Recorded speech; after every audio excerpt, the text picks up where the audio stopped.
Howdy friends, today I want to introduce to you the YADEA scooter. First, the pros. Nice design, all aluminum, welded, pretty light. Both wheels have suspension.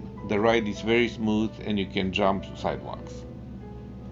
Cable brakes, not hydraulic. The hydraulic brakes leak and are allow problems. I don't like them. Good battery life, you can expect 3 to 4 hours if you don't go uphill or if you don't go on the sand or on grass. Nice intuitive panel, regenerative braking so the battery charges when you go downhill. The AC adapter is slick, it uses magnetic coupling. This won't break if you forget to unplug it when you take off. And now the minuses. The unit is underpowered. They advertise 800 watts with a maximum of 1500, but going uphill, it's a struggle. Given fact, I weigh 260 pounds. For lighter folks, the scooter might be right. The design is slick, but the quality control is not the greatest. The rear wheel came loose after only 25 miles. No one answers the 800 numbers in the brochure. So I got to work myself. I had to make a special tool to fix it. If you're not mechanically inclined, this could be a big issue.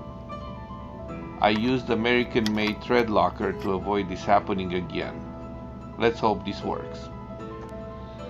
The scooter is big and hefty, so it won't fit in my trunk. So I built myself a scooter carrier that attaches to the hitch. If you have a full-size SUV or a truck, this wouldn't be an issue. However, lifting 90 pounds if you're alone is not easy. The carrier allows me to drag it over so I won't have to lift the entire weight. The conclusion is that if you want a big, heavy scooter that will take you anywhere, especially uphill, you should get a dual drive, something with at least 3000 watt or more. If you want to settle for convenience, there are lots of 500 watt scooters that fit in your trunk and they are easy to move. Also much cheaper. This unit is somewhere in the middle. Not powerful enough for a heavy scooter, but not affordable and convenient either. Still not a bad unit. I hope the manufacturer sees this video and improves the quality control. Good luck and drop me a line.